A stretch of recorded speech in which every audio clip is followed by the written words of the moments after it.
All right, everybody, here we are. We've got another Tales from the Table, and I am extremely happy that we were able to get in front of Michael Feldman, somebody I've wanted to interview for quite a long time, and it's just never worked out where we could do it. Thank goodness this week we finally got our schedules really close enough together. Right, Michael? We did. Yep. It was tough, but thank you for having me on. I appreciate it. Okay. All right. So, Michael, you live in the Atlantic City area, but not right in New Jersey, right? So I live in New York, about Okay. an hour and a half north of Manhattan. So about 3.5 hours north of Atlantic City. Okay. You're kind of in the country a little Yeah, bit. a little bit. A little A bit. little It's not bit. too bad. Yeah. When I need to get to Atlantic City, I get there. You have to go through New York City or through New York City to get there? Nah, I go around it. I Okay. usually Probably take one of smart the guy. upper bridges. Yeah. Try to stay away from the GW when I can. Yeah, I wouldn't want to do that either. And I've never been up there. So you and I met briefly. What was it? It's been almost 2 years now on Labor Day weekend. Has it been that long? Yeah. I think it Time, has. time flies. It wasn't last year, I don't think. I think it's been 2 years. I was up on that junket and you were down with your family. Yeah. And Yeah. that's how I know you are. And I really want to emphasize this to people that don't know you. Michael Feldman is a family man, and family is important in everything he does. And I was able to witness a little bit of that up there, and spending time on the beach with the family, going to dinner with the family, doing all those things that he would do before he even set foot in the casino. So that speaks a lot for somebody who enjoys going to a casino. When you spend time with your family first, it's evident, and I congratulate you for being that kind of man and that kind of father. Well, I appreciate it. I was brought up to have the values of family first, and I live by it. And I tell my clients, my phone is on 24/7. You could text me whenever you want. If I am not with my family, I'll answer my phone. But my family comes first. I have 3 boys. I have a wife who I've been with basically my whole life. I met her when I was 12. She was 13. We, Wow. yeah, we, we've been together forever. And, yeah, my family comes first. Everything else is secondary. I applaud you. I applaud you, and I appreciate that.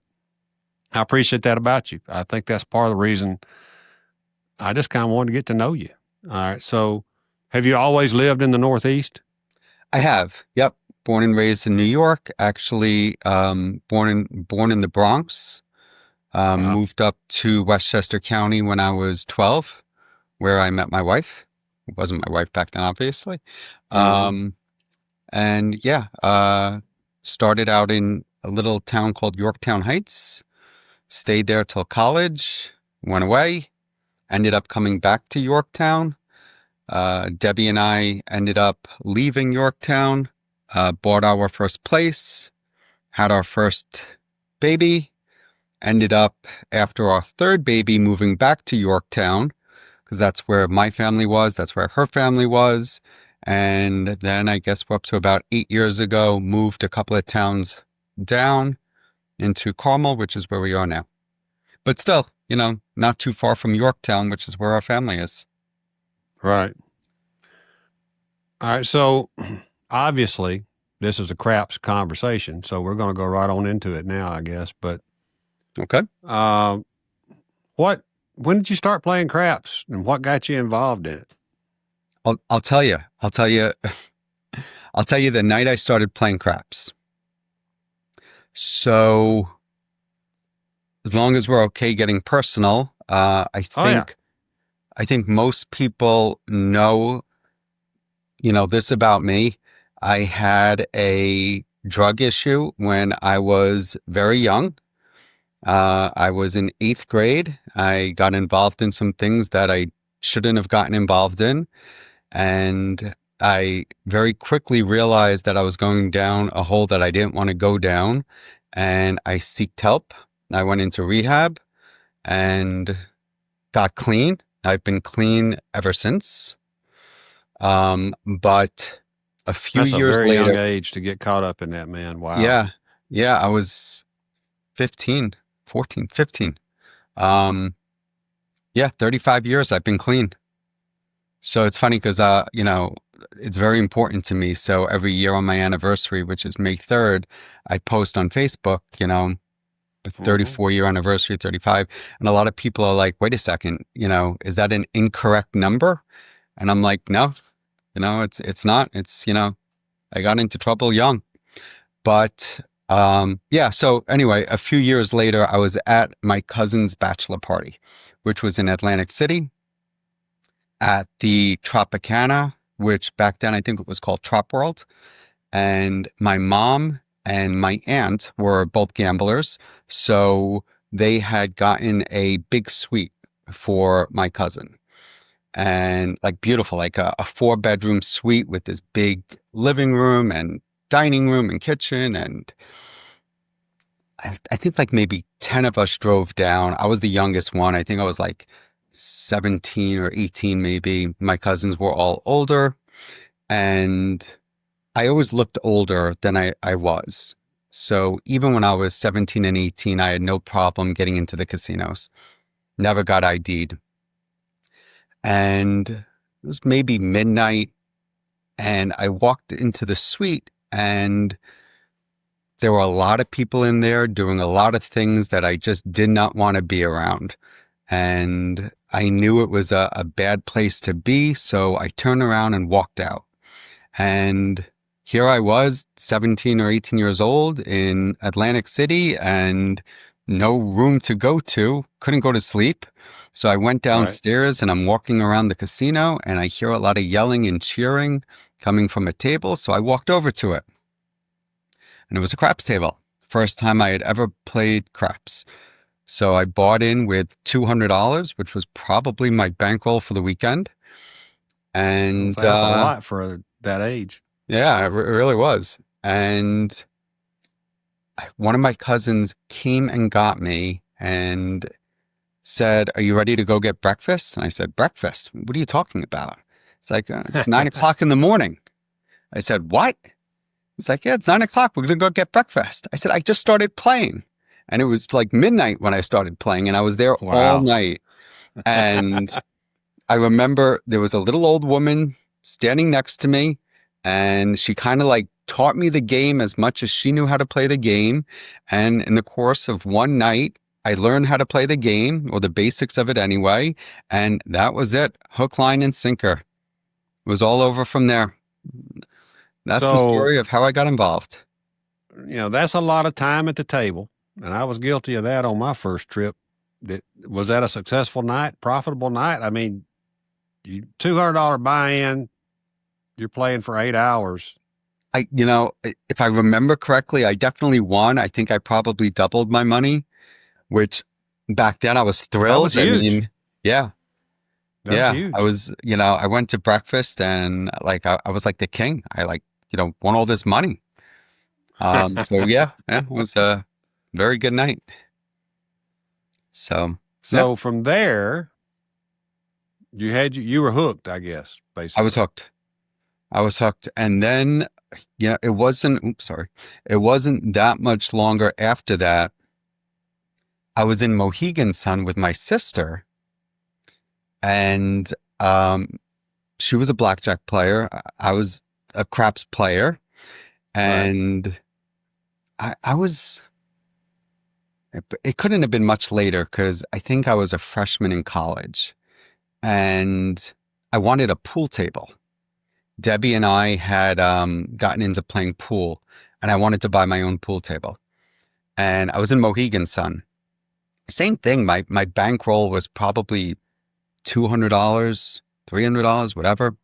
And went to the craps table and I went on a heater and I probably rolled, I don't know, 50, 60 numbers and turned my $300 into $4,000, which, Wow. is like huge.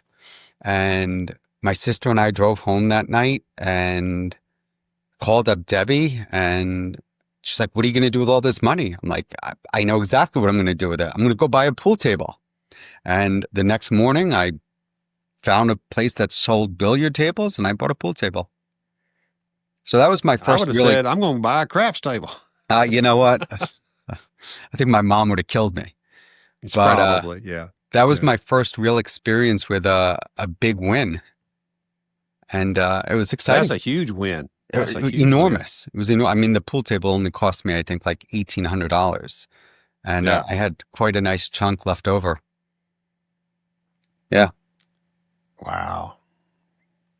When those things happen, it's magic. Doesn't matter if you're brand new or you've been doing it for 40 years. I love it. Everybody loves those rolls. Everybody loves them. What's your favorite casino there in Atlantic City? Or should I ask? You shouldn't ask because it's not one that I Yeah. work Okay. with. Yeah. All right. So let me rephrase that. No, I can answer it. I can answer it. No, I don't say, where's your favorite table? Not your favorite casino. How about Fair that? enough. Fair enough. Yeah. So obviously I work with Caesars. So I Yep. rep Caesars, Tropicana, and Harrah's. I don't particularly like playing at Harrah's. I don't like the long tables. I don't like the dark casino environment. Right. I probably like playing at Caesars because I like the tables at Caesars, but I love the environment of Hard Rock. I love the Okay. atmosphere. I like the younger crowd. I like the music. I just like being there.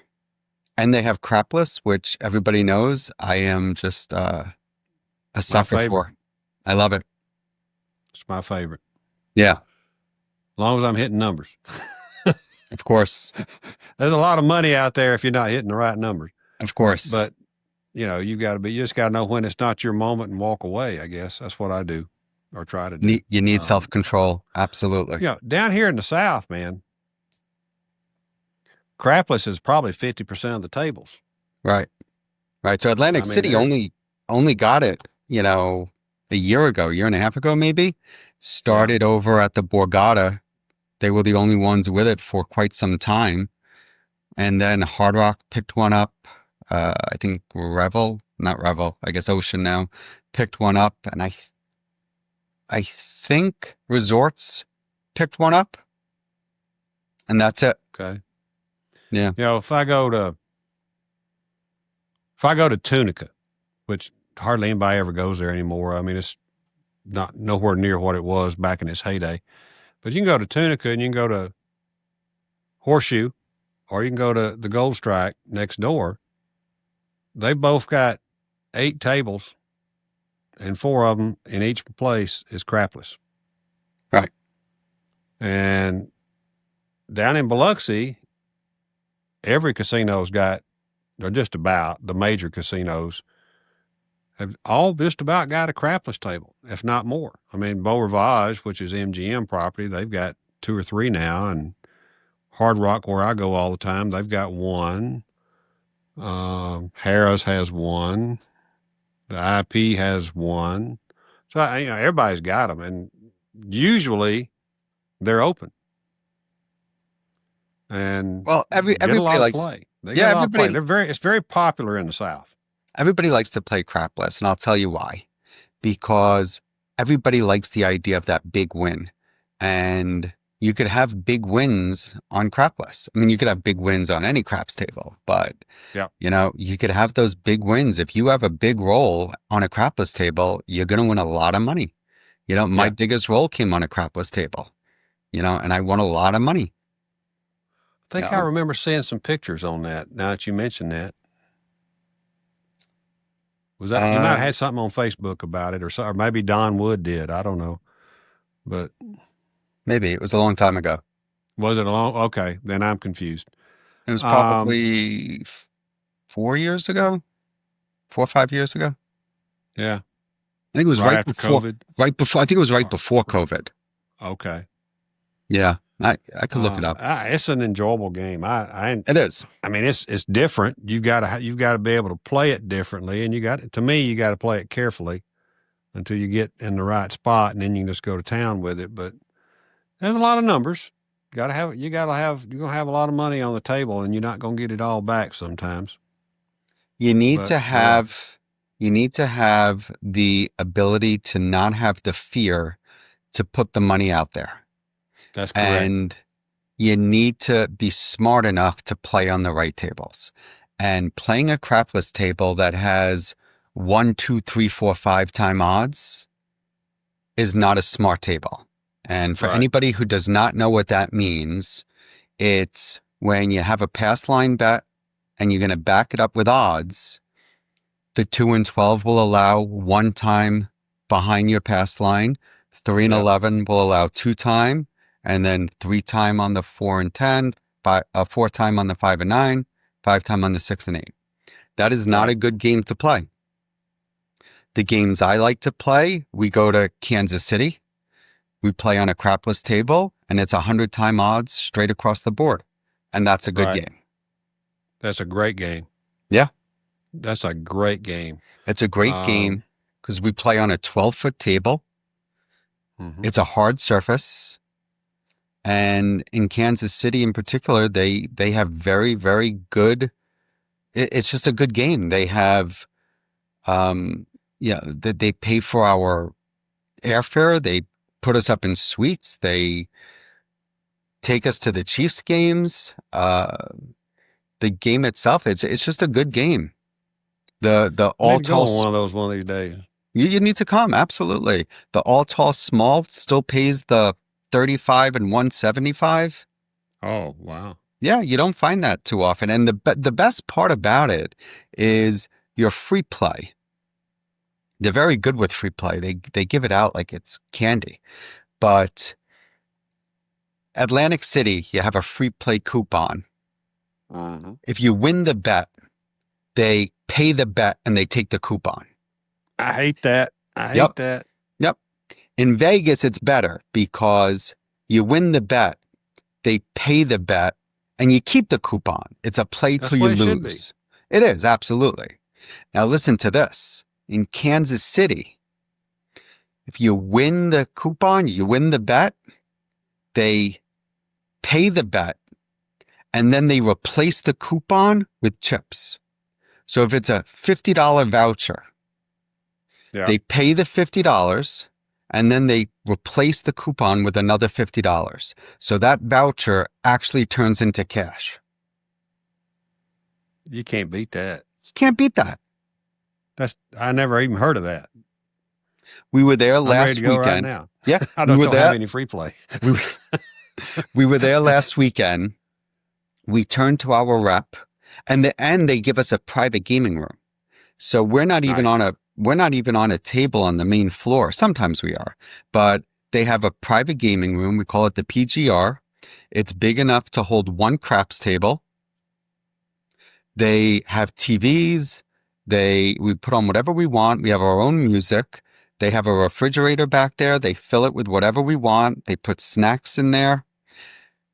They're so easygoing. I remember one time my son was playing in a baseball game, and I had it on my phone. It was live streamed, and Yeah. I had my phone sitting on the drink rail underneath the table.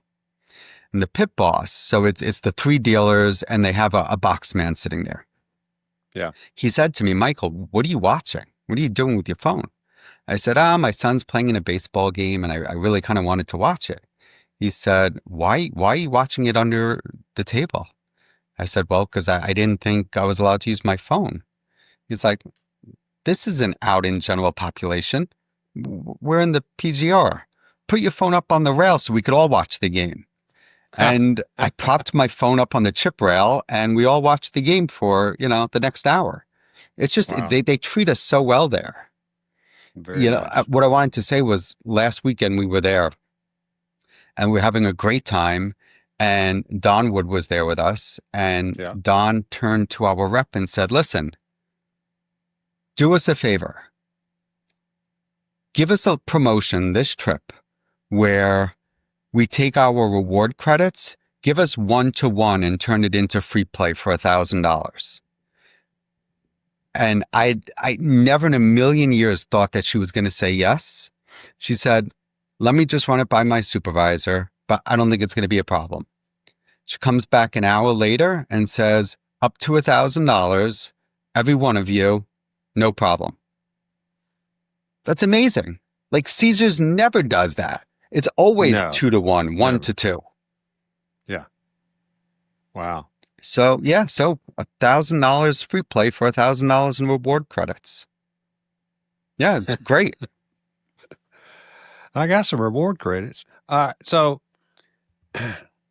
eventually, somewhere at some point, and you can tell me when, you got involved with the Golden Touch organization. Yeah, I guess as a student first, correct? Correct. Yes.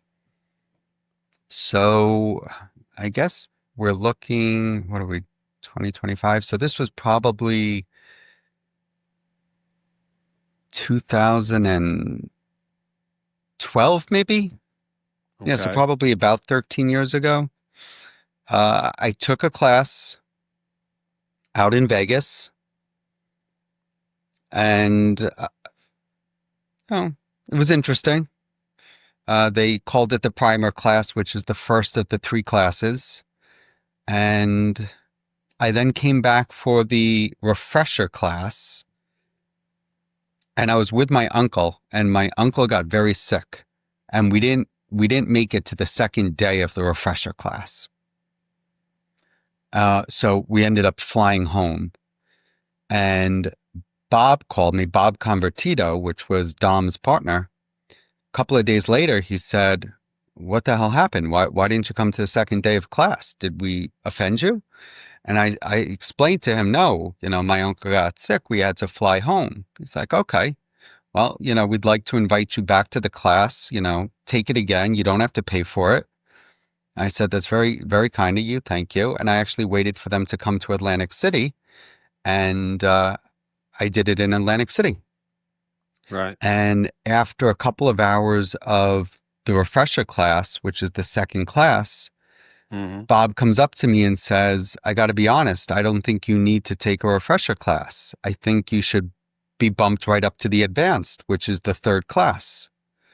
So I did. I went right into the advanced class that weekend. And very atypical. Usually it's a primer, usually 2 refreshers, sometimes 3, and then you go into the advanced. So I took the advanced class, and it was great. I loved it. And maybe a month goes by, and I call up Bob, and I said, Bob, like, I really enjoyed it. I'd like to come back and, be more involved, maybe take another class. And he said, I got to be honest, I don't think you need another class. Like, I think you're really good. I think, you have a great shot. I think you have a talent. Let me talk to Dom, but what's your thought about coming on and teaching with us? Be an intern. I said, Right. yeah, I got to talk to Debbie about it, but I love the idea. So we hang up the phone. A couple of days go by, and I get a call from Dom. And we probably talked for 3 hours. And wow. Yeah, it was great because to me, I had read all of Dom's books, Dom and Frank's books, and, talking to him was almost like talking to a celebrity, back then, Yeah, absolutely. before I knew, details. But yeah, so I ended up coming on and teaching. My first class was actually in Tunica. And tell you a funny story. So we ended up booking a hotel at, I think it was called the Roadhouse. Was there a Roadhouse? Yeah, the Roadhouse was next door to Horseshoe. Horseshoe, right. Yeah. Small. It's It's now, small. it has now been torn down. It's just right. a grass field. So I check in, and we walk up to the table. It's me, Nick. Do you know the instructors? Only a few. but not very well at So all. it's me, it's Nick, it's Armand, it's Daryl, uh, it's Billy the kid who sadly just passed away a few Right. weeks ago. We walk up to the table and we're about to buy in, and casino manager walks up to us and says, "You guys aren't welcome here." And Billy, who is kind of like the hothead of the group, and keep in mind, like I haven't really known these guys that long. He said, Right. "What are you talking about? We're not welcome here. We haven't played yet." And he says, "I know who you guys are, and none of you guys are welcome here. You're all banned." And this is my first experience with this. Billy had been banned from many casinos. So for me, I'm like, my heart's racing. I'm sweating. I'm like wondering, am I, are the police going to come? Am I going to get arrested? Yeah. I Right. have no Right. idea, right? Yeah. So, Armand, puts his arm around me and says, now I'm thinking he's going to comfort me, right? Puts his arm around me and says, just keep your mouth shut. Don't say a word. If the FBI comes, you don't know anything.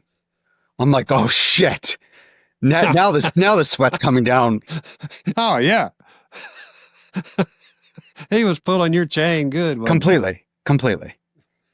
But anyway, so we ended up leaving the Roadhouse and we ended up going next door to the Horseshoe, which I found out later was owned by the same company. They were both owned by Yeah. Caesars. Had Yeah. no problems at the Horseshoe. Spent the whole weekend there. No problems at all.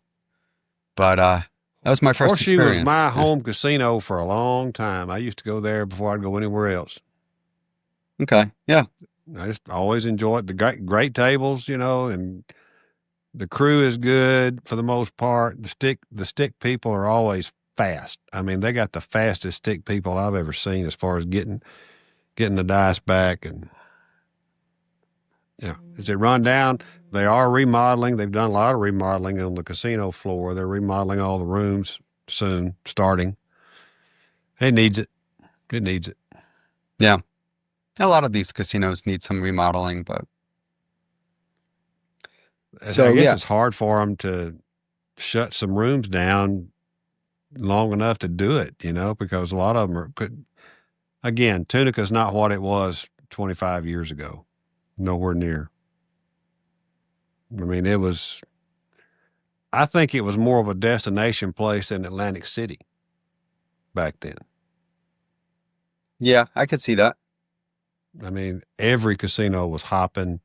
I know it's a drive from casino to casino, but they were all hopping. I mean, they were all just wide open all the time. Um, so you started teaching there the first time at Tunica. Yep, that was my first class.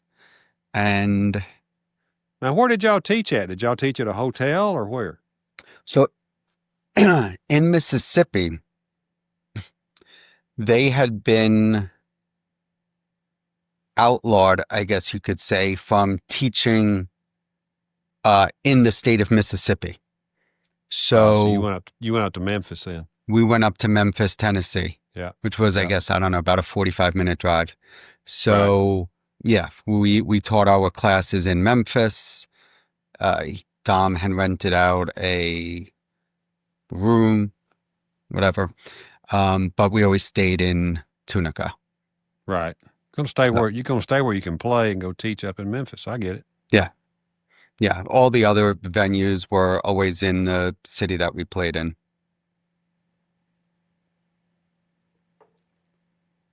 How long did you teach? So I taught for 10 years. Yeah, 9.5 to 10 years. We did 6 classes a year. And yeah, I taught for somewhere between 9.5 and 10 years. I did between 5 and 6 classes a year. There were a lot of instructors who did like 2 classes here, 1 class there, but there was a core group of us who always taught the classes. We were always there. It was me, it was Nick, it was Matt, it was David, it was Dom, Armand. But Armand had another business in California, so there were times he wasn't able to make it. Billy, Daryl, Billy unfortunately, you know, became ill, so towards the last couple of years that I was there, he wasn't able to make it. Uh-oh, I got company. One of my dogs. It's all right. So the last couple of years, Billy wasn't able to make it. But so there was a core group of us. And Did you it know was Jerry Stickman? so no. So Okay. when I took my primer class, Jerry and Frank were there. And that was Okay. the last class that they were there for. Okay. And then Dom and Frank had their falling out. So I actually got to meet Frank and Jerry, but just in my primer class. That was it. Yeah. So I never I had the have had many opportunity. people tell me he was probably the best shooter of the bunch Yeah. and didn't get the Yeah. notoriety. Yeah. So I never had the opportunity to, personally get to, meet them or become friends with them. I had a little elbow room with Dominator myself one time down in Biloxi. How did that go? It was interesting and I wish it hadn't have been the day that it was, because I basically had left the Hard Rock and went to Harrah's and was going to play a hand and then get on the road. And I knew there were a bunch of guys. I had run into them and talked to them and played with them at the Beau Rivage. And I knew there was a big crowd in town, and I knew most of them were from the Northeast, but I didn't know who all was there. I just knew the guys that I kind of ran into and knew a couple of them. And so as I'm at Harris on the Crapless table. This was probably 4 years ago, roughly. And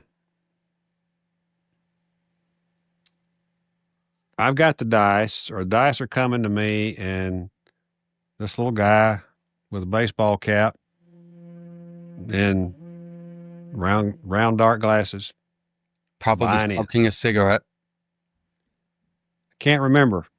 It was so close to COVID, he might not have been allowed right then to do that.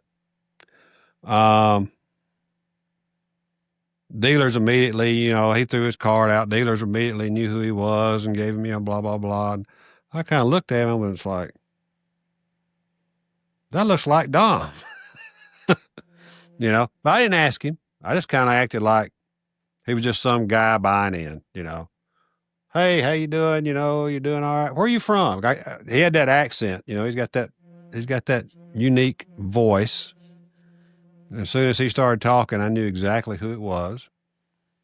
And I asked him where he was from, and he gave me some city, I think in Pennsylvania, which may have been where he was originally from.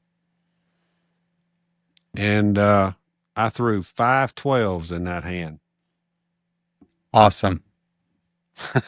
Was he on him? No, he was not. He was Were you on them? Huh? Were you Oh, on heck them? yeah, I was on him.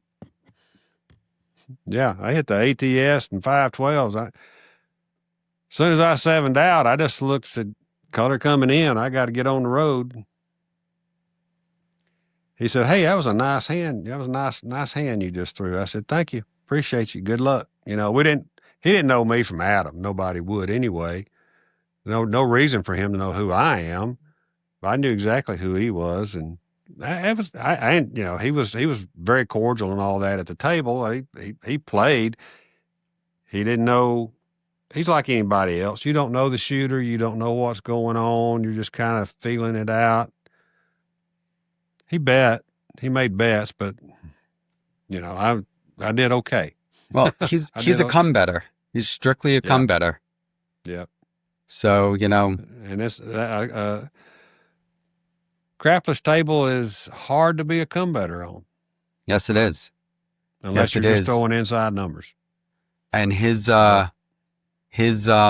betting method when he's not shooting or one of his guys is not shooting is, one come bet, minimum odds, and that's it. Just one? Yeah. If it's a good role, maybe he'll go to 2. If it's a great role, Jeez. maybe 3. But yeah, that's about it. We did. All right. So one of the things I'd like to ask you, we talked about you being a GTC student. We talked about you being a GTC instructor. Mhm. Curious minds want to know what happened. Why did you leave GTC? Can you tell me? It's funny. I don't really talk about it much to too many people.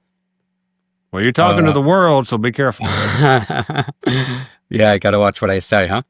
Yeah. Yeah, listen, I'll start by saying that, I owe a lot to GTC. I owe a lot to Dom, I,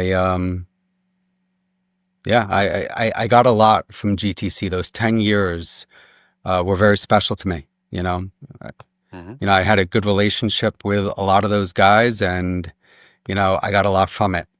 And I appreciate, you know, a lot of it. It started during one of the classes where I think Dom had, I don't know, something must have happened. He was in a bad mood.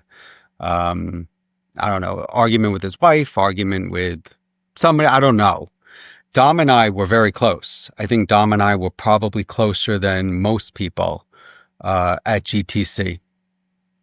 Um, and I don't know if he felt that it was okay what he did or what, but something happened that I did that pissed him off. And he, in the middle of the class, in the middle of all of the students, in the middle of all of the instructors, just laid into me, like he's never done before. Cursed me out, screamed at me, and at first I thought he was joking because, like I said, I mean, we were just very close, and Yeah. he had just never ever done anything like that before. So I thought he was joking. And he didn't stop. It just went on and on and on. And I'm just, a lot of people let Dom walk all over them because Dom is Dom, he's the dominator. And I'm just not that person. You can't treat me like that. And Right. I said to him, like, enough is enough. And it was the first day of the class, and I walked out and I left and I changed my flight and I went home. And he called, he apologized, he texted, he apologized. I didn't answer his calls, and he ended up actually sending me this very nice strawberry chocolate basket with this beautiful apology letter. And Debbie said to me, listen, you have to make a choice. You want to forgive him, and move on and go back to doing what you love? Or do you want to be mad for the rest of your life? And unfortunately, my wife is just very smart. And, you Yeah. listen to Yeah. her. You got a And, good wife. so I did. So, I accepted his apology and I went back to teaching. And it was just kind of the beginning of the end. And I think I just saw him for who he was. And that was kind of phase 1. Phase 2 was Dom and I had had many conversations about the casino hosting business and his very large book of clients. And he had always talked about one day him and I partnering up and using his book of clients and marketing to them to have us hosting his clients. And at the time I was working for this other company where I was splitting my commissions 50-50 with this company. And Dom said that he would want to split commissions 50-50 with me. And at I that knew you were point, going to say that. I knew that's where you were going. he did not want 25%. So he said, and he had talked to me. He's a smart guy. He's a businessman. Yeah. Yeah. So he had talked to me before I'd even thought about leaving the company I was working for. He had said, why don't you leave this guy, go out on your own and start your own business? Right. And he had said, at that point, we'll start, our own little side business and we'll split the commission 50-50. So fast forward to me leaving the company I was working with, and I started Premier Casino Hosting. And I said to Dom, let's now use your book of clients and we'll split the commissions 50-50. And he said, okay, well, what about all of the clients you've gotten from GTC for the last 10 years? I said, well, what about them? He said, well, you owe me commissions for the last 10 years. I said, what are you talking about? He said, well, you've worked for GTC for 10 years now, and, you've met all of these people through GTC, all of these students that you've, I'm sure, picked up clients for. You owe me money from them. I said, Dom, what are you talking about? You said to me you didn't want to, become partners until I left the company I was working for and started my own. He said, well, yeah, I didn't want to officially become partners, but you now owe me money for all of these clients for the last 10 years. I said, well, first of all, how do we ever come up with that number? And how do we ever come up with, what clients came from you? He said, well, it's simple. Let's go through your client list and we'll decide who was GTC clients. So I did. I actually printed out my client list. Dom and I sat down. We actually met at Resorts World in New York. Now you have to understand, Dom comes into New York once a month, every month. He has an apartment in Yonkers, New York. He comes in for 4 or 5 days to do some business. Dom and I, every month, almost every month, would go to Mohegan Sun. We would go to Foxwoods. We would go to, Resorts World. That's how close we were. Every month we were going and playing together. You were craps buddies. We were good friends. Yeah. So we met at Resorts World. We go through this list. I have, 1,000 clients. He comes up with, okay, these 800 clients are GTC clients. I'm like, okay, so how do we figure out in the last 10 years how much money that I've made came from these clients, and how much do you want? He said, I don't know. You come up with a number and you give it to me. How do I come up with that number? So, and very few people like that will be satisfied with your number. Of course. So we'll start by saying I left Resorts World that day. That was the last day I saw Dom. But a week later, I called him up and I said, I don't know.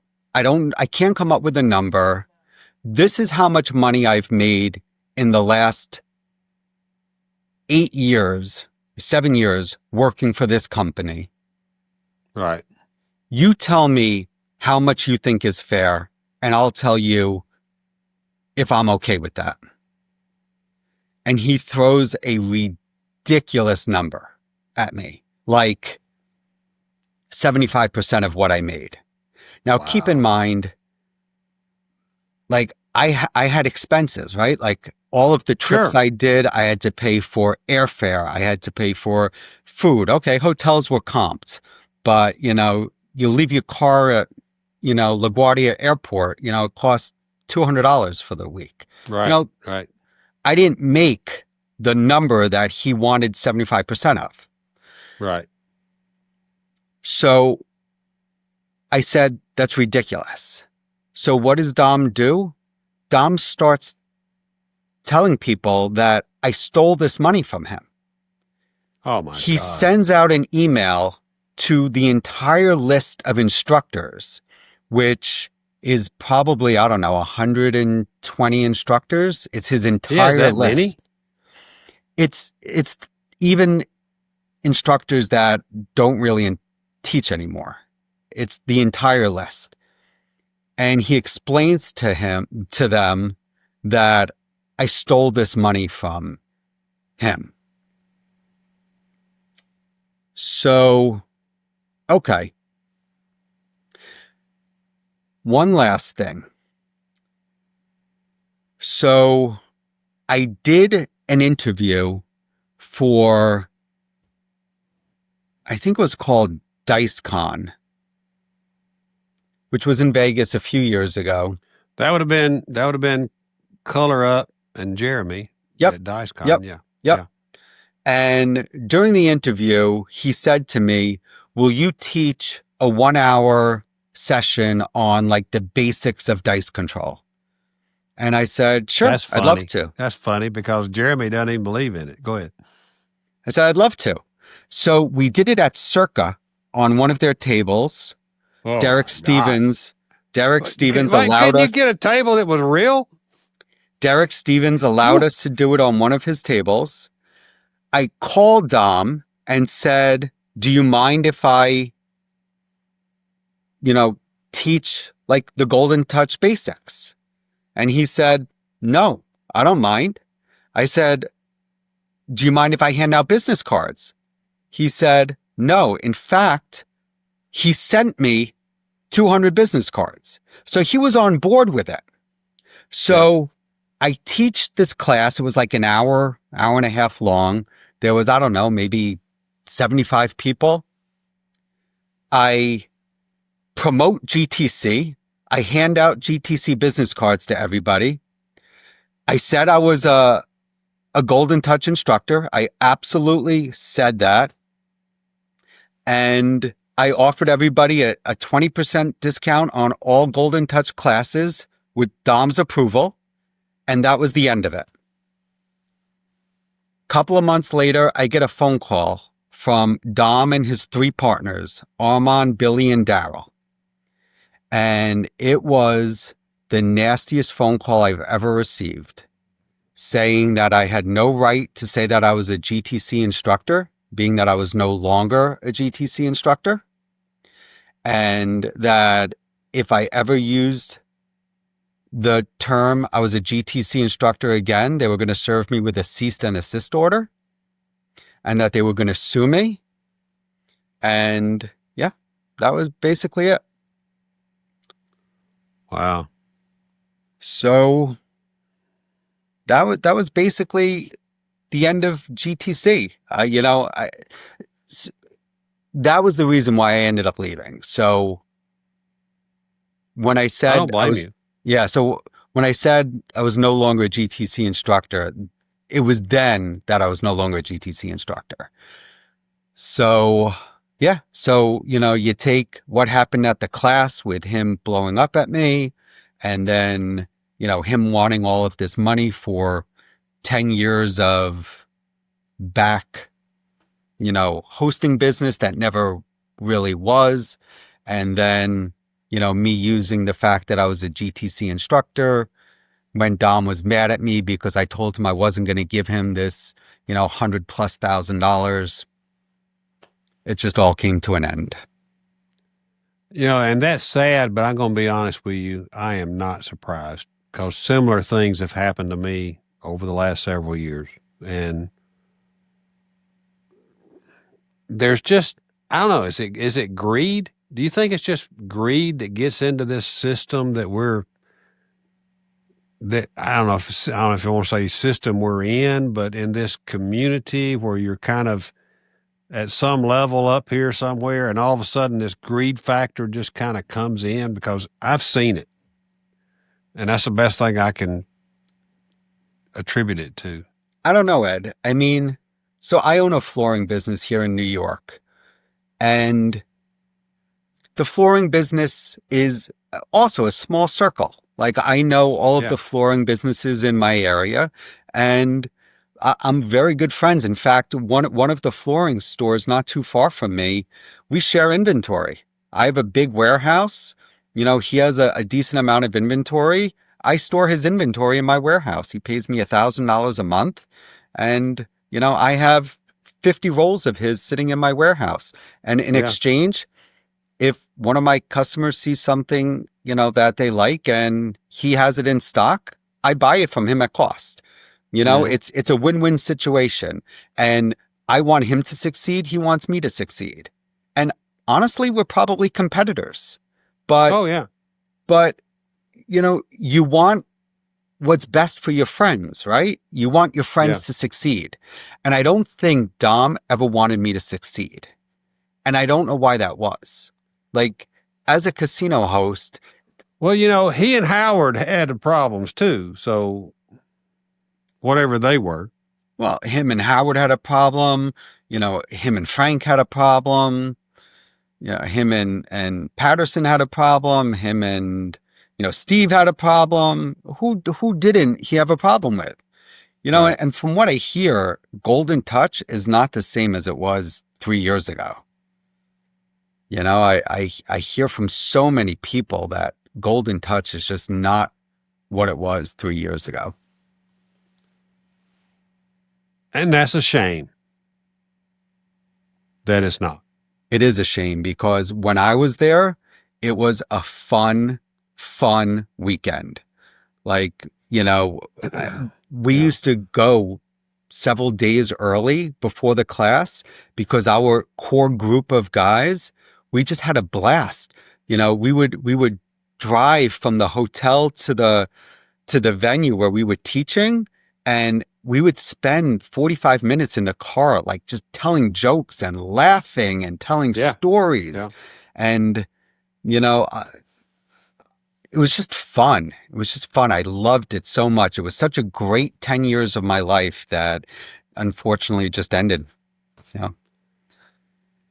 Yeah. I hate it because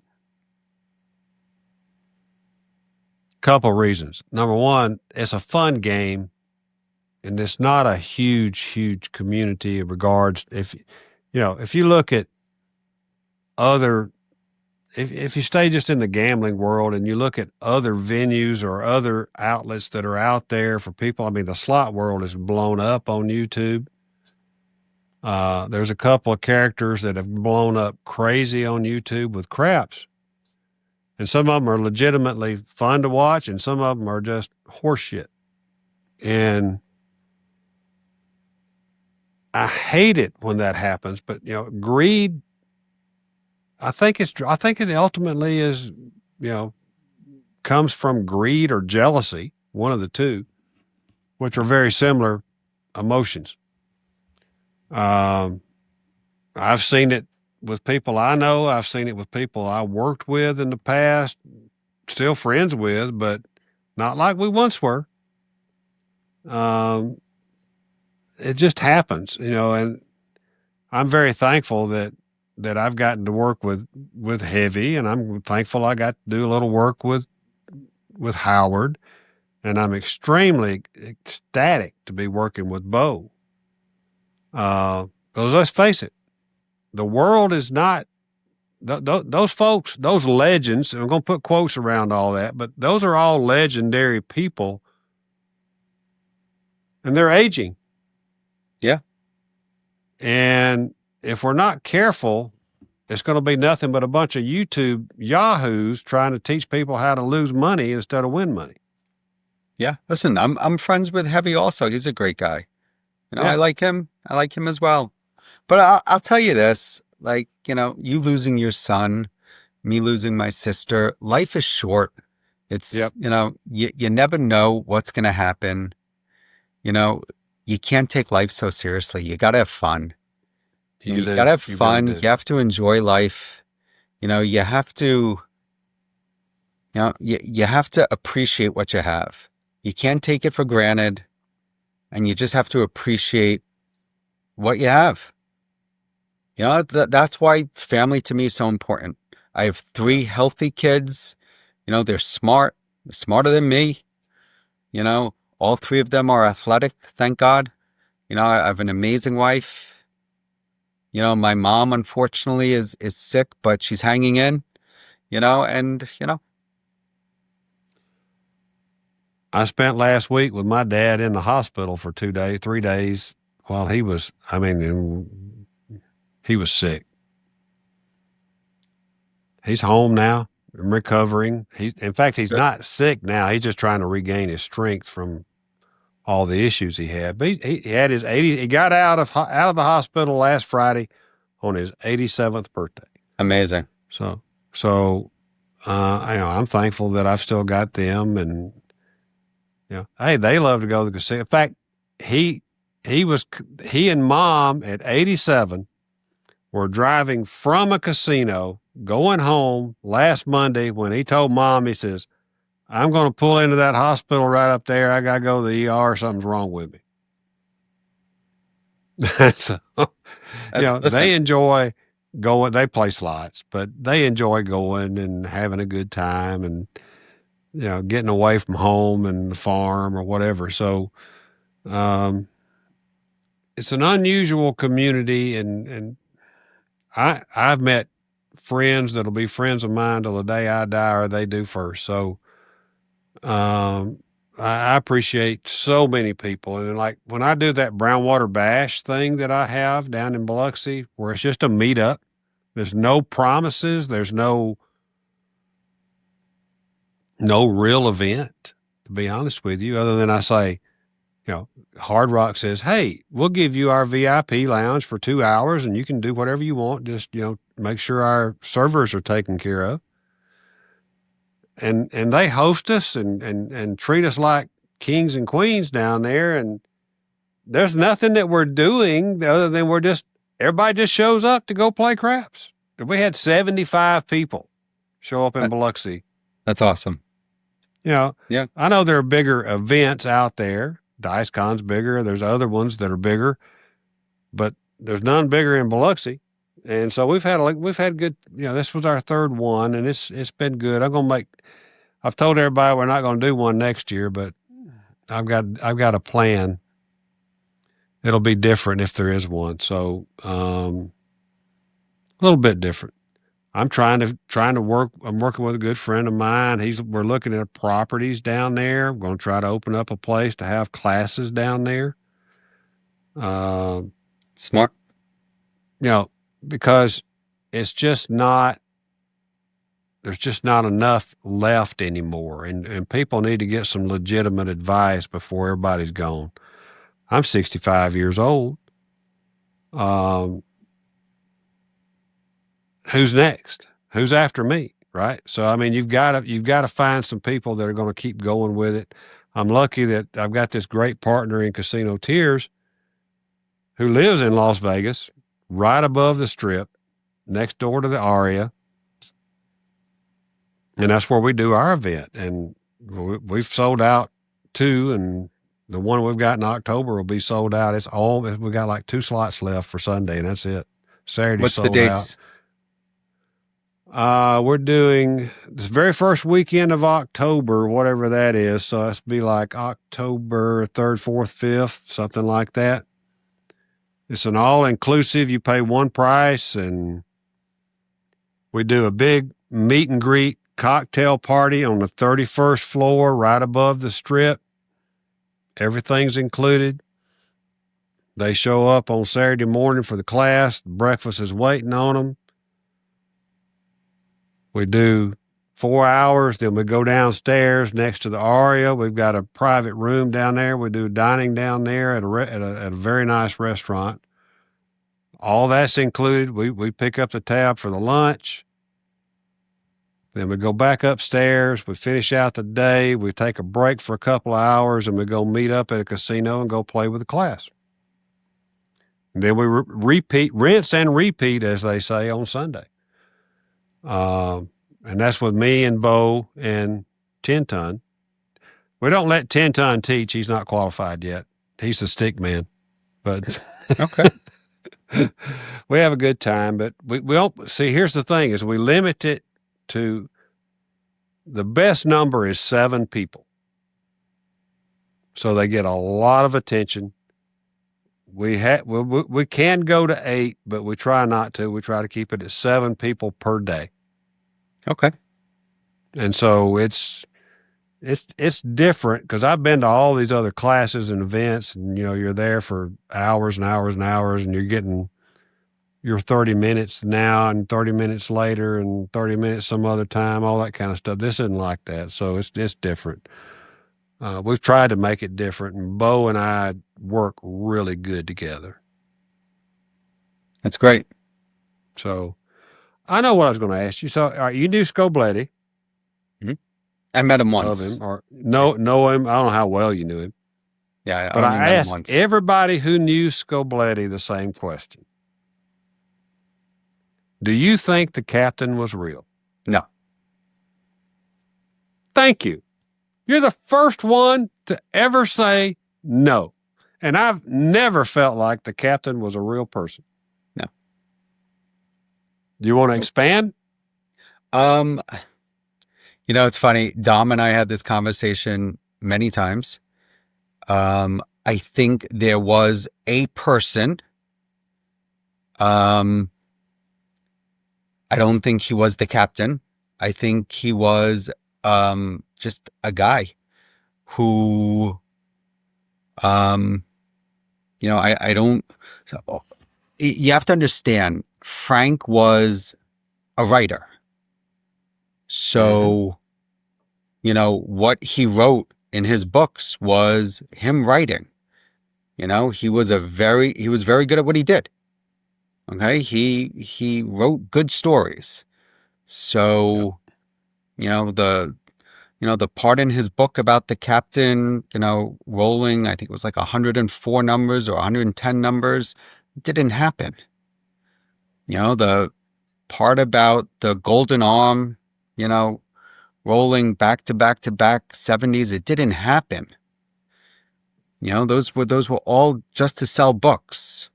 Yep. I've always felt that. But what was there a person, that, you know, I don't know, I maybe, would think I but would think there was a person or maybe more than one person that he kind of combined, and I'm just strictly guessing and, for whatever my 2 cents are worth. And then as an author, authors tend or writers, we tend to embellish things, right? of course, of Because that's course, what they do. absolutely, So, absolutely. I But asked Howard that question years ago because I've got a couple of hours or maybe 3 hours of video with Howard still up, and yeah, he's like, well, maybe he never would jump to one side or the other. He just kind of stayed on the fence, which is typical Howard the about that. captain that we all hear about, Yeah, the amazing shooter who, through all of these amazing hands did not exist. I'm glad you put a punctuation mark on my thoughts. Can't believe everything you hear. Abe Lincoln said that about the internet. Really? Yeah, I'm just kidding, of No. course. But I've always said that. Abe Lincoln always said, "You can't believe everything you see on YouTube or the internet." So, yeah, man, we just interviewed that gentleman that threw 107 rolls. I listened to it. Now, you want to hear it very, very sad? Yeah, go ahead, because I already know. Go ahead and tell everybody. I was on that table 30 minutes before he had that roll, and my wife gave me a call and said, "You should really head home. The weather's bad." So I left Yep, 30 minutes before. And if anybody has played with me, they know how I bet. And once I have my money back, I'm, all in. So I would have probably been higher than what those two other guys cashed in. yeah. It wouldn't have been hard to have been higher if you knew how to bet. I mean, $250,000 is a lot of money. But that guy approximated that he hit 80 box numbers out of that 107.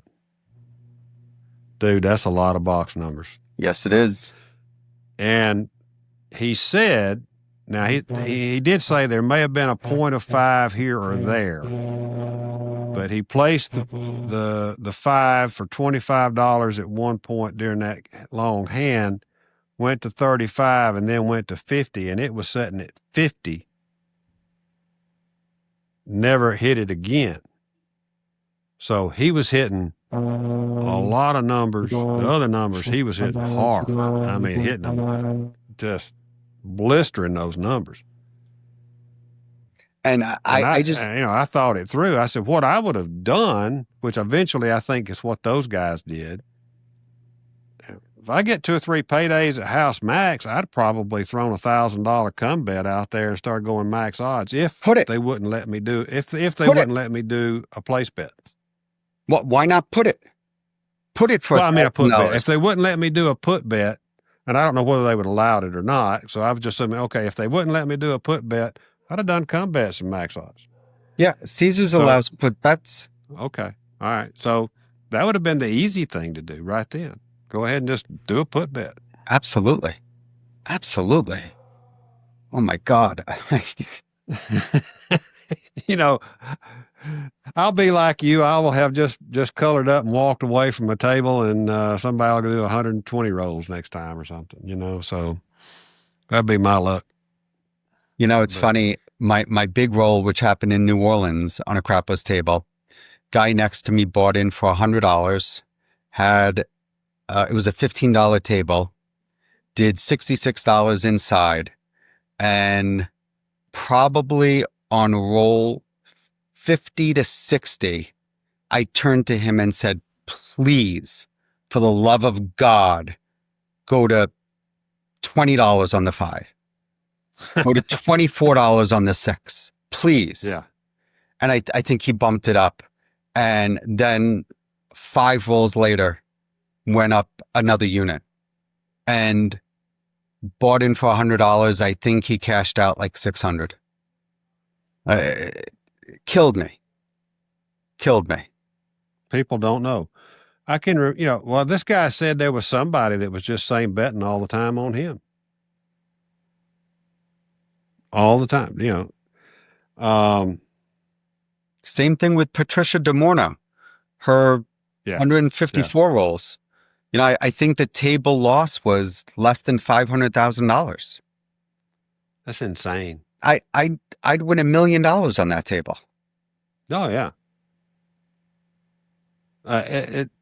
What somebody who knows how to play and bet. At some point you just like, it's silly money. Just keep doing it. Keep doing it. Just go all the way as far as I can go. Yeah. And you get to a point where you have table max, come bets, and place bets. Then what? You start throwing money down on the field.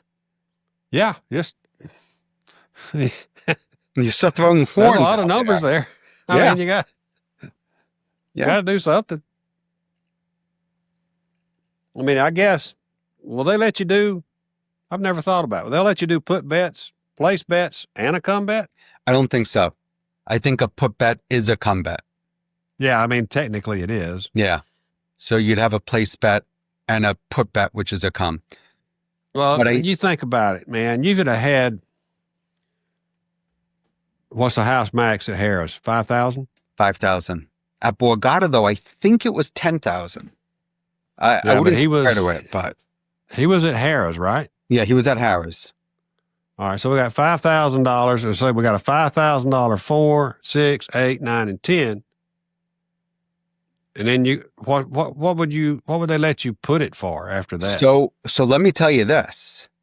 I know that Harris in Kansas City, which is where we play a lot, it's a $10,000 table, max table. Yeah. You could go $10,000 place bets, including the 2, 3, 11, and 12. 12,000 on the 6 and 8. You could go $10,000 flat come bets with 100-time odds. It's a You lot do of the money, dude. math. I can't. I'll have to think on that. $10,000 flat, 100 times odds. Is that what you just said? Yep. That's significant. I don't. I will admit right now, I wouldn't have got there. No, no. I mean, if I'm doing the math, is that not? That's $1 million. Yeah, No, that it can't be is. right. That can't be right. They're not going to allow $1 million odds. No, that's not right. It can't be. It can't be. But I mean, they've said to me, it's 100 times 1,000 is 10,000, or is 100. 100,000. Yeah, But they told me it's a $10,000 flat bet. I could do a $10,000 pass line bet, yeah. and it's a 100-time odds game. What's 100 times 10,000? That's It's $1 a million. million. Woo wee. But I can't. I'm gonna text her. I'm gonna text her when we're done. I'm gonna ask her that question because now I'm really curious. I just can't fathom them allowing $1 million in odds, especially on 10 numbers. I can't. They've got to have a limit on it somewhere, I'm sure they because that's must. free odds. I mean, that's free odds. They don't. They get. Yeah, Yeah, I'm sure they must. But they got to have a still, limit on it but somewhere at some point. They got to like cut you off. still, the numbers are astronomical there. Yeah, I mean it's a lot. So, do you still use the pendulum toss? I'm going to ask that for the benefit of our viewers. No, but I never did. Okay. So I'm surprised they let you teach. yeah, yeah. So Dom and I actually, I don't want to say had words, but he didn't particularly love it that I shot this way. He never allowed me to teach it. I always had to teach the GTC method. But Right. I had a good shot from stick left one. I'm right-handed. I'll never shoot left-handed because if I do, who knows where those dice are going. But from stick left one, I shoot from the deck, and I have a very good shot from there. Yeah, I do. I do shoot. I have always shot from the deck, even before I knew people didn't shoot from the deck or whatever. I mean, I've tinkered around with it here at home back in the day, but I'm like, I got to. It just keeps you square. It's less for me. The way I believe it is, it's less room to bring in flaws in the toss. It's easier to keep everything the same if everything starts the same. And if you got a backswing, then a forward swing, to me, it's just too easy to get off sideways and all that. Now, that being said, I know great pendulum shooters, and I'm sure you do too. Yeah, listen, I have nothing against the GTC method. I think it's a great shot. But I think, if you find a shot that works for you, you need to stick with it. And Absolutely. I shoot mostly from the right side. I think, it's funny. I think my shot is better from the left side. I've had much better results from the right side. And Well, when you and I played, you shot from stick right. yeah. And it's funny because my two best rolls came a month apart from each other. And one was from the left side, one was from the right side. So go figure. I don't know. Yeah. You like playing in New Orleans? You mentioned it. I do. Obviously, you had your big roll there, but I mean, other than that big roll, do you like going to New Orleans and playing? I do. I haven't been there in a while. It's been a few years. We're actually going to be there in December. We're doing a big New Year's Eve cruise. My wife has never been to New Orleans, so my whole family's going down. We're going to go down a few days early, and we're going to hang out in New Orleans. I enjoy New Orleans. I've only played there a couple of times because it's an extra.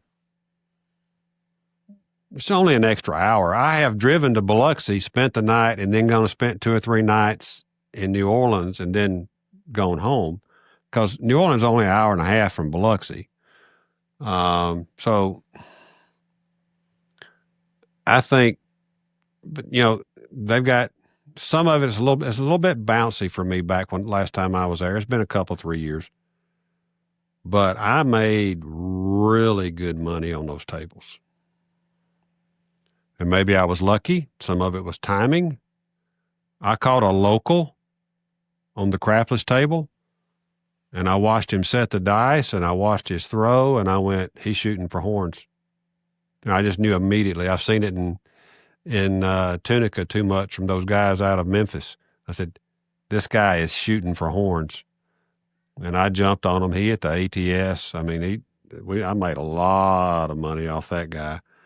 Um, Regular table there, I had a long roll, ATS hits, and I was max odding as far as I could go all the time on every point. I was hitting point after point after point. A lot of fun, a lot of fun. And it's a great town. You just got to be a little careful. I'll give you advice. Be careful, especially if taking the boys.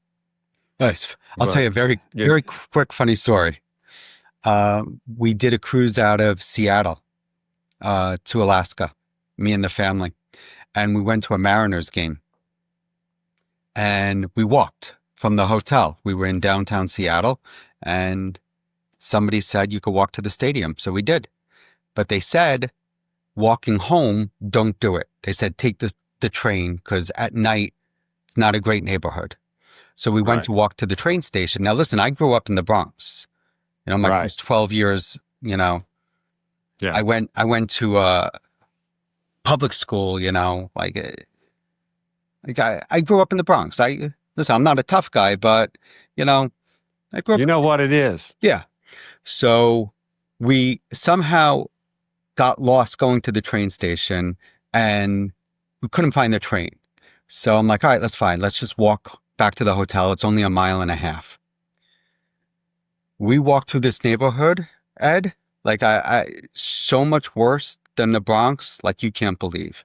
Like there are people shooting up in the middle of the street. There we passed like prostitutes having sex in the street. Uh, oh my gosh, People like so. My boys are big. yeah, My two older ones, they're big. So I said to them, like, listen, the three of us are gonna stand around Mom and Tyler, my little guy. We're going to keep our mouths shut. We're going to keep our heads down. If anybody speaks to us, we do not say anything. Do not make eye contact with anybody. Just walk and walk quick. And that's what we did. And nobody really bothered us. A couple of people, walked up to us to approach us and we just quickly walked away.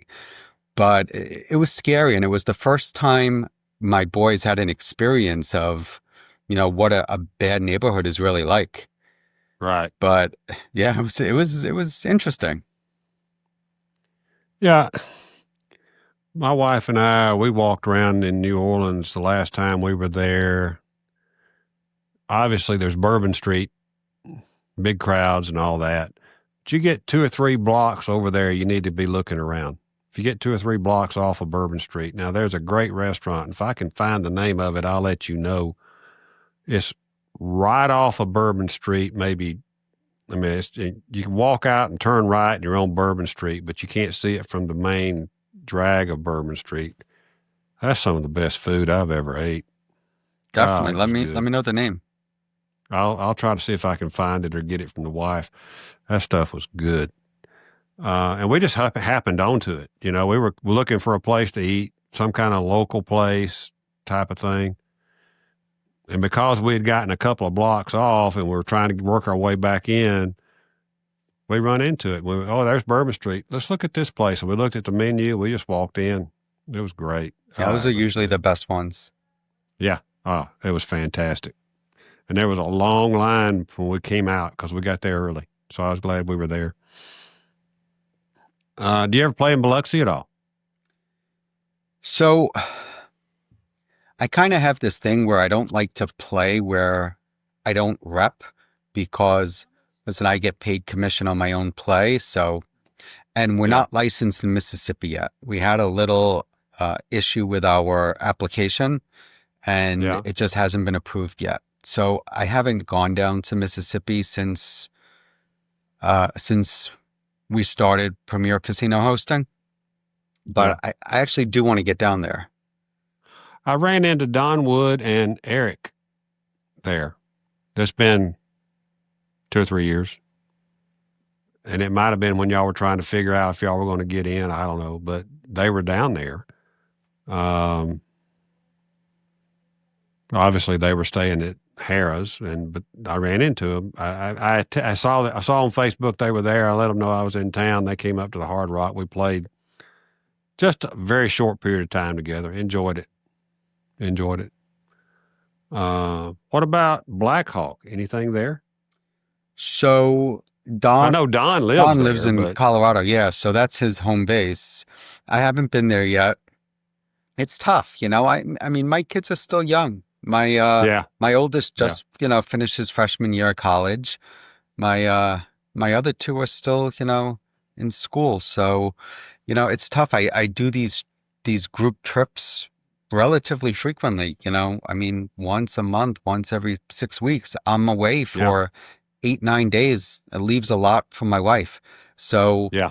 It does. it's tough for me to, go away for just, pleasure weekends, I call them. So to Right. fly to Blackhawk for a weekend to spend, a weekend with Don it's tough. It's tough. So I no, I don't really get to. But do y'all host there? Are Oh, we y'all do. Yeah. licensed in Colorado? Yeah. Yep. We're Okay. licensed in Colorado. Yep. Okay. Yep. I mean, because I know there's a Harrah's Yep. there. I don't know. I don't know if there's any other Caesar's properties there or not. But No, I think it's just Harris. I Yeah, I think you're think so. right. I think Yeah. you're right. Yeah. It's hard to keep track of Um, all of them, but yeah. I was trying to turn my volume up a little bit on my side. I got to thinking that maybe that was my problem. Um, I've been to Black Hawk one time, and I was there with Mark Evangelisto, who you know, I do. Good friend. and a guy we call Aloha Johnny. The three of us went up there, and we had a blast. We stayed, I don't know, 5 days. We spent we spent a good solid day and a half just kind of visiting and tossing a few hands here and there just to see which tables we liked, which tables we didn't like, or which crews we liked, that kind of thing. And then once we settled in, we went to town. And I know you do a lot of cruising, obviously, as a host. We'll get into that in a moment, but you and Don Wood are famous for felting tables, dude. Yeah. I mean, Yeah. is that your goal? Let's just felt this casino. It's a very good feeling. It's a Isn't very it good lovely? feeling. Yes. Yes, it is. Y'all seem to do it with a pretty regular basis. We travel with a good group of shooters. We get, 6, 7, 8 guys on a table, and we play. I mean, we play for long periods of time. Sure. Our goal is to play for, especially on these cruises, our goal is to play for most of the day.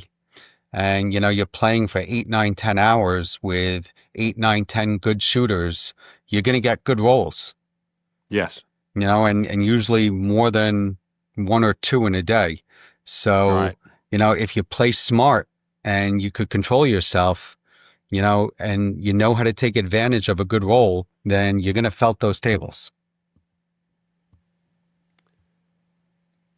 I'm always in for seeing crop circles out there. Yes. I'm all into that. Yes. I've been involved with a few tables that got felted, and it's a lot of fun. It's a Yes, lot it of is. fun. Listen, don't get me wrong. It doesn't happen all the time. No, no. I mean, people talk about their good rolls. You see pictures of, we Yeah, call they'll it talk chip about the porn. losses. Listen, there are losses. Oh I've yeah. had big losses, but, there are big wins to go along with it.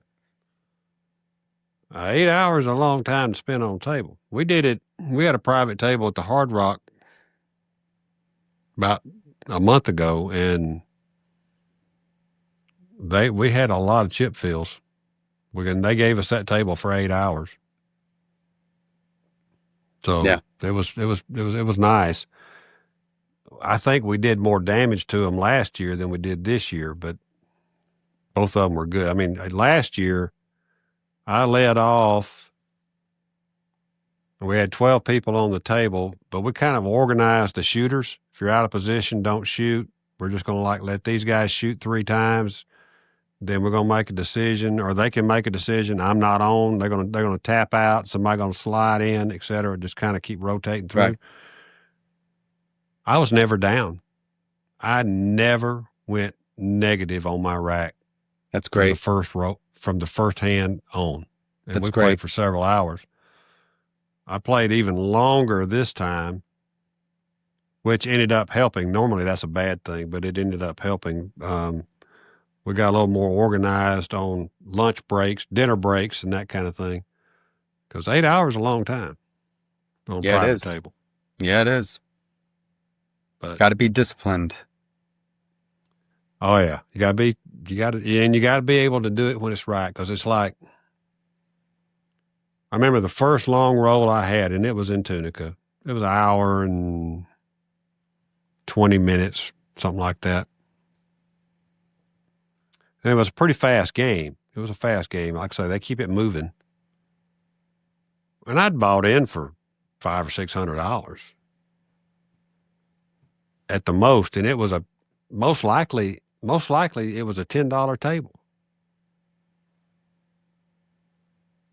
And I'd made $8,000, and I was as happy as I could be. And I was walking to the cage, and one of the guys on the table came by and says, "How much did you take?"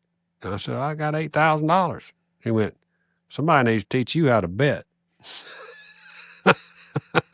So I decided then, yeah, I probably need to figure out how to step this game up a little bit. So I've done that. Everybody now knows I'm crazy with it. Well, once I left GTC, Don, Eric, and I decided to do these dice cruises where we, teach classes on the cruise. I had partnered up with Howard Rock and Roller Newman, which Right. was one of my best decisions. Unfortunately, it was very short-lived. Yep. But one of the things we do, we teach 3 sessions on these cruises. 2 of them are about shooting, and one of them is about betting.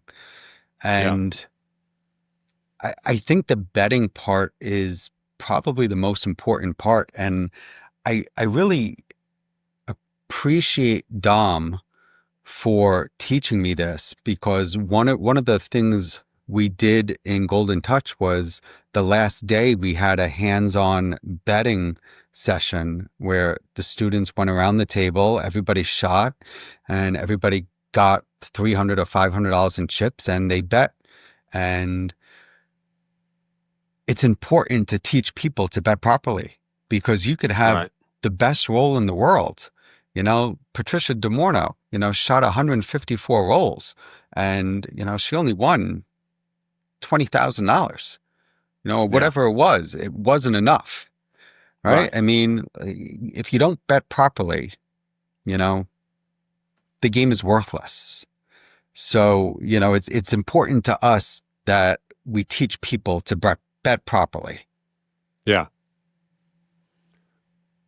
I teach with Bo Parker Hmm. out in Vegas a couple times a year. I don't know if you know Bo, ever met Bo.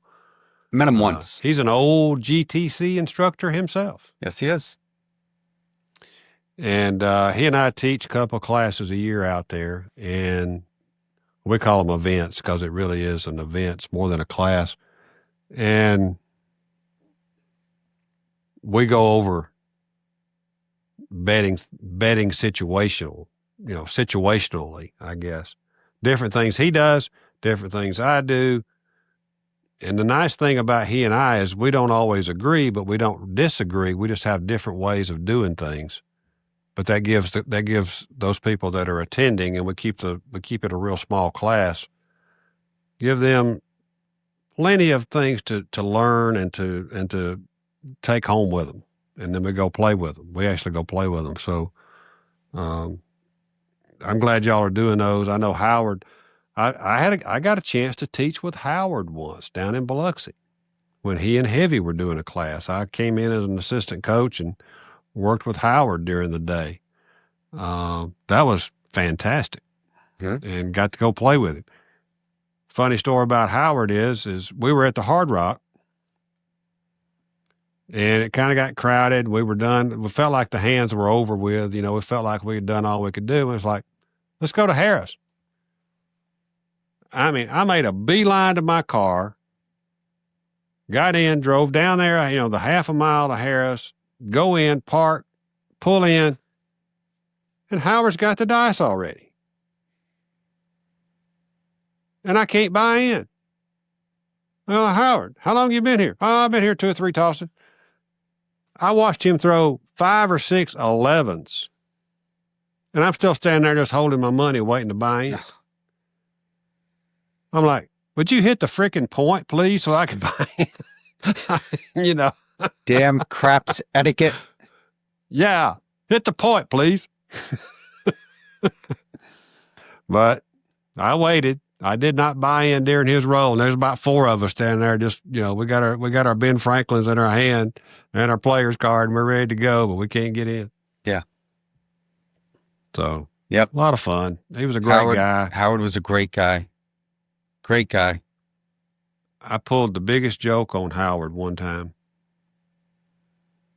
I don't know if I can go into this too much without sounding like a bad person, but I was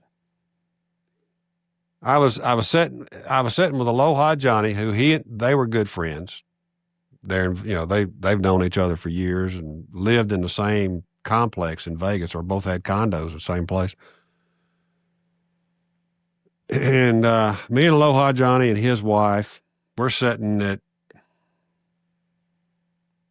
in the old town somewhere. I forget where. It might have been at the Cow, eating. And Howard keeps calling Aloha Johnny, just phone ringing. Johnny look at it and said, it's Howard. Set it down. Yeah. Thing rings 5 or 6 times. He's like, he just wants to know what we're doing and where we're at and how the rolls are going. And he just set the phone down, wasn't answering. Next time it rang, I said, hand me the phone. So he handed me the phone, and I answered it in the most Southern African American voice I could muster. And it threw Howard off. And I told him, I said, well, I'm the shoe shine guy down here at the Cow, and this phone's been sitting here ringing. So I just, I kind of thought of course, I'm really dragging my words out. I'm like, yeah, man, we're just down here, we're just picking up this phone, And he's like talking to me, and he's like, do you know Aloha Johnny? I was like, no, this is a phone just sitting here on the sink, just ringing. I just pick it up. I'm the shoe shine guy down here, blah, blah, blah. And he just goes on for like 20 minutes talking to me, and he's trying to figure out what happened to Aloha Johnny. And I've got it.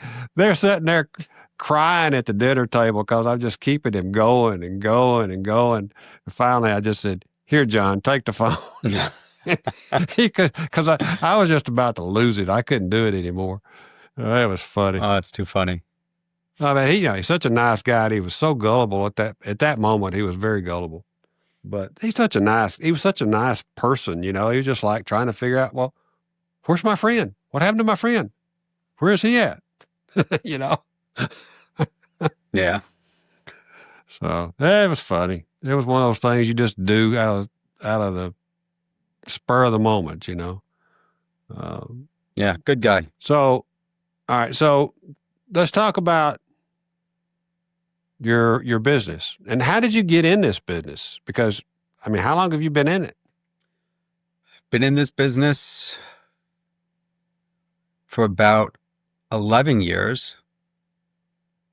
And I was at home one day, and I saw on Facebook from a friend of mine who was a casino host, owned his own business, that Hmm. he was looking to hire another casino host. So, joking around, I responded that I would take the job. Yeah. And no more than 90 seconds later, my phone rings and it's him. And he says, Michael, you're perfect. Absolutely. You should do it. And I'm like, are you kidding me? In what free time do you want me to do this? I have three kids. One of them is like a newborn. The other two are young. I have a full-time career, a job. I own my own business. I do the teaching with GTC. Like, when do you want me to do this? And he said, well, that's the good thing about this job. You could do it in your own time.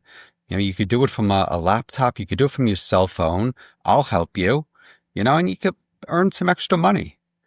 So he convinced me to. He said, listen, apply for your license. You could work under me, and see how it goes. So I did. And, it was a slow start, but I enjoyed it. It was fun. I met him down in Atlantic City. He lived in New Jersey and he kind of showed me the ropes and taught me how to do it. And, the truth of the matter is I was already involved with Golden Touch. I already, you know, I knew so many people in the casino industry anyway. I was always Right. in the casino. Even when I wasn't teaching with Golden Touch, listen, I'm a gambler. I like to play. I was always meeting Yeah. friends in Atlantic City. I was always, going to Mohegan Sun and going out to Vegas all the time. So, you know, I was always around people who gambled. And picking up clients is all about how you talk to people, how you speak to them. Mm. So that's how I started. And over the course of 3 years, 4 years, my clientele list just grew and grew and grew. And, it was great. Like my, $1,000 a month that I started making turned into two, then four, then, five. And it turned into significant money. It wasn't just a hobby Right. anymore. Right. So now I'm like, all right, well, I have my flooring business that, I've been working with for my family forever. I graduated college, started grad school, ended up leaving grad school and buying into the family business, which I've worked at my whole life. And now I have this business. And like, what do I do? And yeah, so then eventually I ended up approaching my boss and said, listen, like my clientele list is so big and I'm bringing in so much money, I'd like to negotiate some sort of something. I wanted something Right. more. I didn't want to just be, an employee Yeah. anymore. Yeah. I And got you.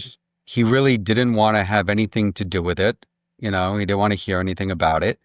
My my split was 50-50 with him, which is pretty standard with, I was called a sub rep. And, Right. my wife said to me, listen, you're making 50% for doing all of the work. Why don't you consider going out on your own? So at that time, I was very good friends with Don Wood and Eric Hazel, who were also Golden Touch instructors. They had just recently become Golden Touch instructors. So yeah, that's what we did. So I ended up leaving the company I was working with, and myself, Don, and Eric formed Premier Casino Hosting. We just had our 3-year anniversary. And Congratulations. thank you. In 3 years, I cannot believe how big we have grown. Like, I don't think either of the three of us expected to see our clientele list go from zero to we are like, oh, I think probably close to almost 3,000 clients in a matter of 3 years, You three need more years, sub three hosts. months. Well, let me You tell need you, sub hosts. well, that's where we're at now. Like we have, I think we're at 5 or 6 sub reps working for us. We're about to take on another one. And yeah, that's where we're at. What's involved with becoming a sub? So it's not that difficult. It's, filling out an application that's it's a gruesome application. It's a very difficult application. It's a 65-page application that, Yeah, that has to be submitted to the gaming division, and the gaming division does a deep, deep background check on you. Not only Right. you, your spouse, your parents, your siblings, they are looking deep into your financial background. They are not leaving any stone unturned. They want to make sure that there is no ties to any mob, mafia whatsoever. Right. That's Absolutely. what they're looking for, and it is a Yeah. very lengthy process. In fact, we just had our 3-month anniversary, and Don and Eric's applications have not been approved yet. That's how long it Holy takes. smokes. Yeah. So luckily, I have my license, and Premier Casino Hosting has an umbrella license that we're all able to operate under. So it's not an issue. But yeah, so it's a lengthy, long, hard process. But becoming a rep, That's a long time to yeah, be but waiting on it. well, Dang so God. so the way it works is the gaming commission allows you to work as a so what they do, they allow you to work as like a referral basis until the gaming division accepts your application, which usually only takes a few months. Once they accept your application, then they give you the full right to go ahead and work. You could earn your 50% commission. Right. So as soon as they accept the application, you're considered a sub rep, even though you don't have your physical license. Right. Hmm. And listen, it's a fun job, right? I mean, I complain to my wife that it's a lot of work, right? I complain to my wife, like, I'm leaving Friday for an 8-day cruise. We have 100 and something people going. It's a lot of work. Okay. It's a lot of work. The last, month has been very difficult, but let's be honest. Like, would I rather work from, Aruba and Curacao and from my cabin, or would I rather be working from an office here in, Somers, New That's not a York? hard choice, I don't It's not a think, hard even though I've choice. never been to those places. I've never even been on a cruise. So, Oh, Ed, you got to come. Come on, we have Dice Cruise 6 coming up in October. Why don't you jump on with uh, us? nah, I can't make October. I got a class in Vegas in October, our event in October. We could talk. I've actually booked two of them. One of them was right after COVID. It was probably still 2020. My wife ultimately freaked out and said, "No, we can't go," because I'd already paid the port fees. We were done. We were ready to go. And I had funny story. Um, I contacted this hosting company that was doing this event for someone and said, "I'm interested in going." Well, a guy called me back and he said, "Oh yeah, we'll be glad to get you on. We'll here's your rate. It was so much. Here's your price." And I went, "Oh, okay. Well, I'm sorry I wasted your time. I appreciate you calling me back and giving me the rate and all that, but I'm not interested. Just forget forget about me even going." And they already had my player's card and all that stuff from different places. Guy calls me back the next day, and he's trying to get me to go. And I'm like, "I done told you, I'm not going. Just don't worry about it. It's no big deal. I don't mind staying on land. Just leave me alone. I'm fine." Call me back the next day. I'm starting to get aggravated then, Michael. I don't blame you. And I said, I asked the guy, I said, "Do you have a pen and paper down right there handy?" He said, "Yeah." I said, "I want you to write down what I'm fixing to tell you." And he said, "What's that?" I said, "Write down my name, Ed Robinson." He said, "Okay." I said, "Then write down does not pay to go gamble." That's exactly what I told him. He said, "Are you serious?" I said, "Dude, I told you 3 days ago that I was not interested, and you've called me every day, I do not pay to get on a boat to go gamble. I can gamble anywhere in the country I want to go to. I ain't got to get on a boat with you to go gamble and pay for it. 2 days later, the owner of that company called me and says, I've got you comped for the whole trip.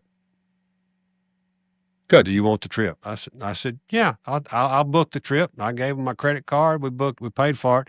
Then my wife went freak on me and just was afraid to go. That was back when a couple of ships had gotten stuck out at sea because of COVID and all that. Yeah. So I had to cancel.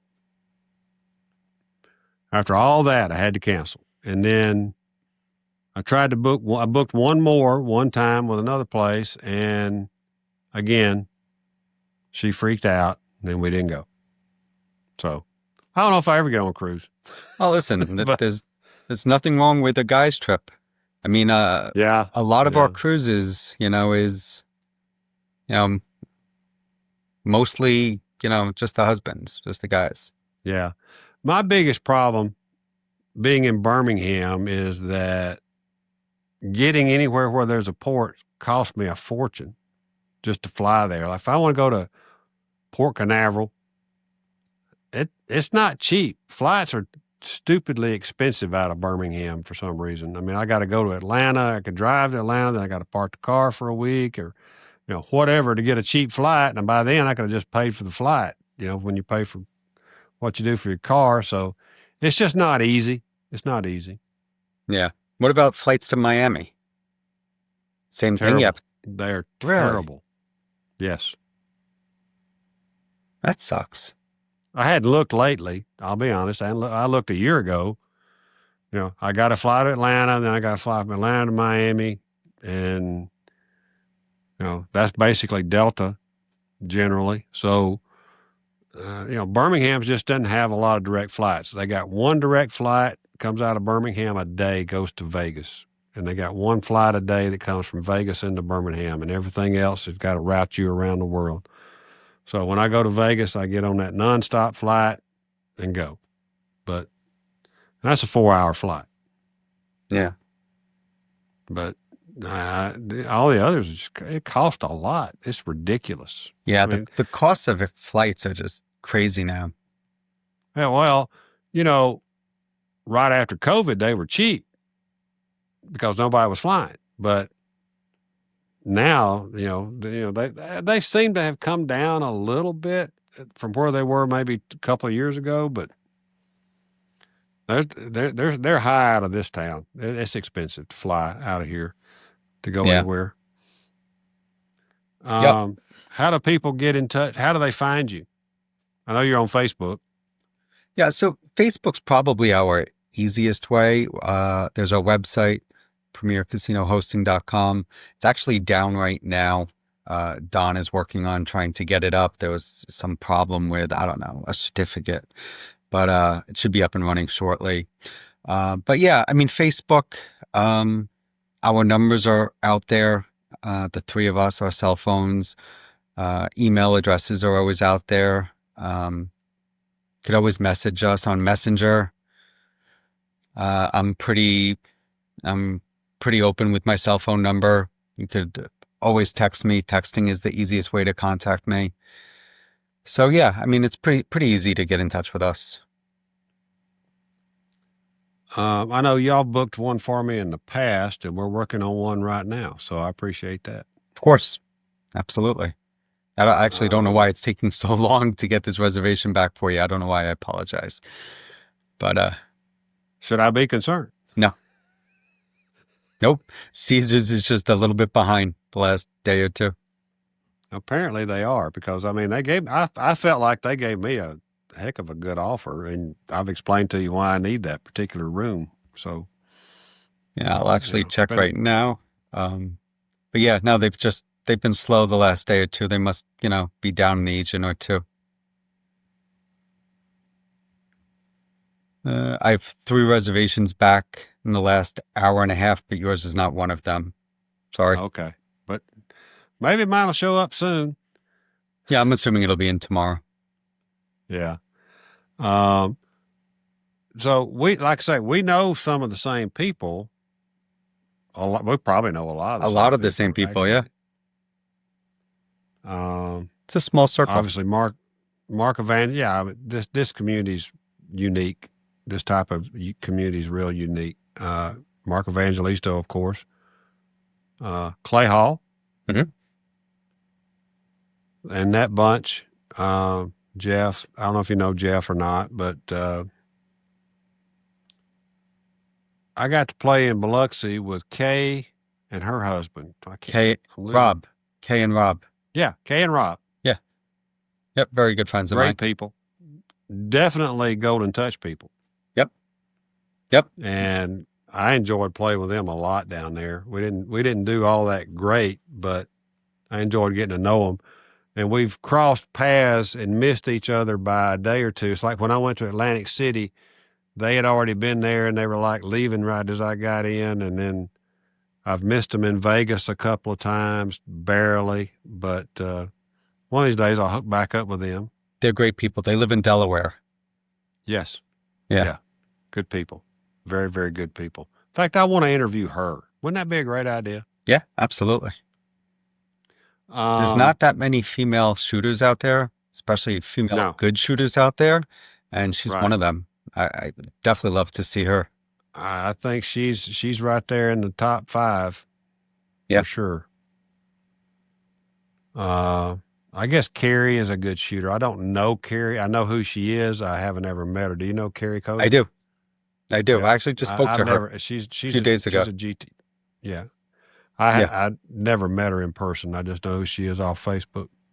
She's got that group Craps Angels Hmm. or Yep. something out there in Las Yep. She Vegas. lives out in Yeah, Vegas. yeah, yeah. So, what have I not asked you, or what have we not talked about that the world needs to know about Michael Feldman? Oh my goodness. I don't know. I don't know. Uh, I don't know. I think we probably covered it. I think, we have a very good schedule coming up for the rest of 2025. Our schedule for 2026 is going to be out shortly. It's actually mostly locked up for 2026. We have a lot of great cruises coming up. We have Dice Cruise 7 and Dice Cruise 8 already scheduled for the first half of 2026. We have a couple of European cruises coming up. Yeah, I know what I was going to ask you about. You guys help participate in the Craps for the Cure, right? we do. Yep, we do. That's an important thing for me. We work with John Kokis. I Yeah. think what he does is great. I love the cause. Yeah. We've tried very hard to get one of the casinos to allow us to, or allow him to do the filming right from the casino floor, but nobody's really, bitten on it yet.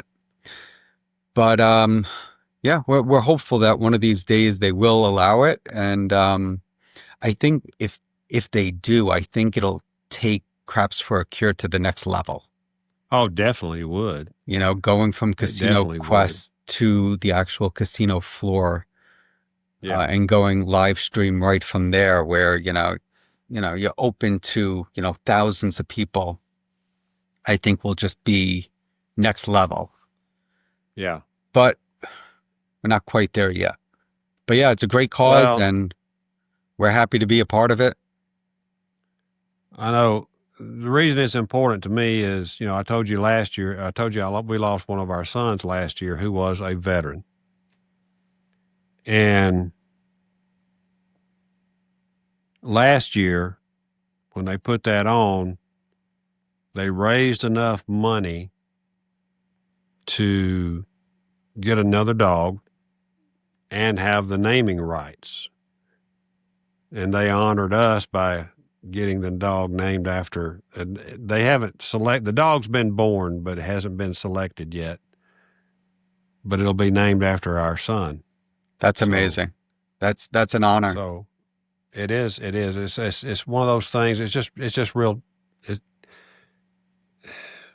it's emotional I in rem many respects, of I course. But remember I was boarding Harmony of the Seas the day it happened, and I remember I reached out to you, yep. and yeah, very tragic. I'm so sorry for your loss.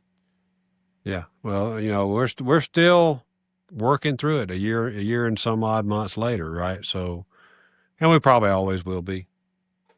I lost my Probably sister always. at a very young age, and it was a long time ago, 23 years ago, 22 years ago, and it never goes away. It gets easier, but it never goes away. Right. My wife struggles with it a lot at different times. It goes and comes, but it's not like it was, but it's still there, and sometimes it's really heavy still. So, Yeah, well, man, I have enjoyed our conversation. this has been a pleasure. This was a lot of fun. I We've enjoyed got it. about an hour and a half. Man, I have enjoyed our conversation.